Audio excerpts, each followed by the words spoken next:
2-3 মাস কাজ শেখার পর নিজেকে বড় এসি টেকনিশিয়ান মনে করলে এসবই হয়। এসি এভাবে দেওয়াল থেকে খসে পড়ে। আজকাল মার্কেটে অনেক টেকনিশিয়ান আছেন যারা মাত্র ফিটিং শেখার পর 1000-1200 টাকায় কাজ শুরু করে, কিন্তু অভিজ্ঞতা শূন্য। শুনলে কষ্ট লাগতে পারে, কিন্তু আসলে এটা শিক্ষার দৃষ্টিকোণ। অভিজ্ঞতা ছাড়া কাজ করাটা কতটা ঝুঁকিপূর্ণ হতে পারে সেটা মনে রাখা দরকার। কিরি ইনভার্টার মডেলের 1 টন ক্যাপাসিটির এই এসিটি অন্য জায়গা থেকে খুলে এখানে ফিটিং করা হয়েছে কয়েক মাস আগে। কোম্পানি থেকে ফ্রি সার্ভিস করার জন্য টেকনিশিয়ান আসেন। সার্ভিস করতে গিয়ে আউটডোরের সার্কিটে ভুলবশত পানি চলে যায়, ইনডোরে ইরর আসে। সার্কিটের পানি শুকিয়ে সার্কিট ফিটিং করতে গেলে অ্যাঙ্গেলের উপরে যখন টেকনিশিয়ান উঠেন, অ্যাঙ্গেলের রয়্যাল বোল্ট দেওয়াল থেকে বেরিয়ে আসে। বেরিয়ে আসার কারণ হচ্ছে যে ভাই ফিটিংটা করেছিলেন টোটাল 4টি রয়্যাল বোল্ট লাগিয়েছেন, কিন্তু একটা রয়্যাল বোল্টও ওয়ালের মধ্যে পুরোপুরি ঢোকানো হয়নি। দেখেন কতখানি করে বাহিরে বেরিয়ে আছে। বোল্ট যদি ইটের মধ্যে ঠিক মতো না ঢোকানো হয়, অ্যাঙ্গেলটা ধরে রাখবে কিভাবে? ভাইয়া এখানে অ্যাঙ্গেলের এক মাথায় জিয়ে তার দিয়ে গ্রিলের সাথে বেঁধে রেখেছেন, অন্য মাথায় কাঠ দিয়ে ফ্লোরের সাথে ঠেকা দিয়ে রেখেছেন।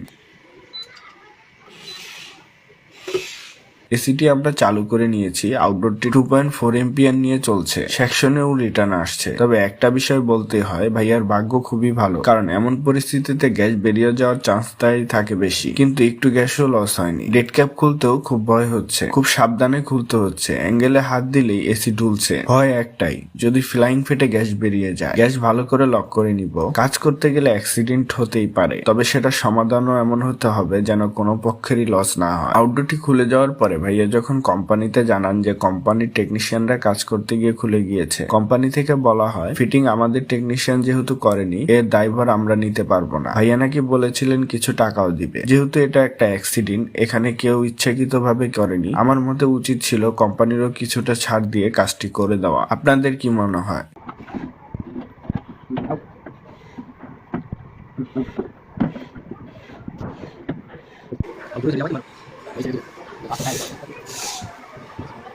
আউটডোরটি নামিয়ে অ্যাঙ্গেলটাও খুলে নিয়েছি। অ্যাঙ্গেলটা আবারও নতুন করে ফিটিং করে নিব।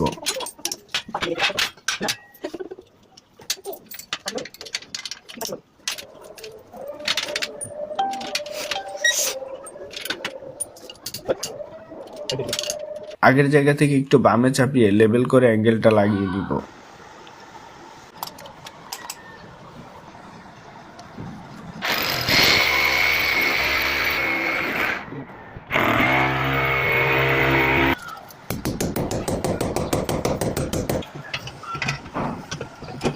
কম্প্রেসার সাইডে 3টা এবং হালকা সাইডে 2টা, টোটাল 5টি রয়্যাল বোল্ট দিয়ে আমরা অ্যাঙ্গেলটি লাগিয়েছি। কপার পাইপে পুরনো রেপিন ফেলে দিয়ে নতুন রেপিন লাগিয়ে জয়েন করে নিয়েছি, এবং ইনসুলেশন গুলো ড্যামেজ হয়ে গিয়েছিল। ভাইয়ার বাসায় 1 পিসের মতো ইনসুলেশন ছিল, যতটুকু হয়েছে লাগিয়ে দিয়েছি। পাইপে একটা ক্লামও লাগিয়ে দিয়েছি। আউটডোরটি তুলে নিব।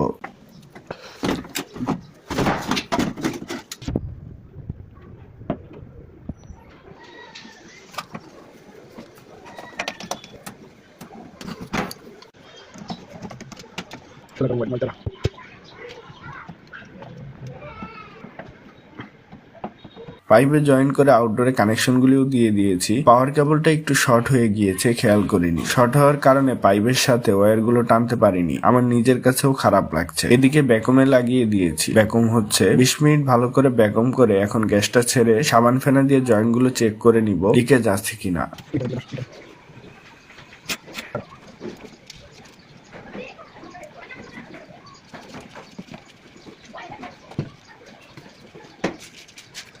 আলহামদুলিল্লাহ কোনো লিকেজ নেই। সমস্ত কাজ শেষ করে এসিটি আমরা চালু করে নিয়েছি। 2.2 এম্পিয়ার নিয়ে আউটডোরটি চলছে। কিছু সময় চললে অবশ্যই এম্পিয়ার আরো বাড়বে। মিটারে গ্যাস প্রেসার 150 PSI এর মতো আছে। আলহামদুলিল্লাহ ইনডোর থেকেও খুব সুন্দর কুলিং আসছে। আমরা গ্যাস মিটারটা খুলে কাভারটি লাগিয়ে দিব। আজকের আমাদের কাজটি এখানেই শেষ। আপনার কাছে আমাদের কাজটি কেমন লেগেছে সবার মতামত অবশ্যই জানিয়ে যাবেন। ভুল কিছু বলে থাকলে, কারো মনে কষ্ট দিয়ে থাকলে অবশ্যই ক্ষমার দৃষ্টিতে দেখবেন। সকলেই ভালো থাকবেন, সুস্থ থাকবেন।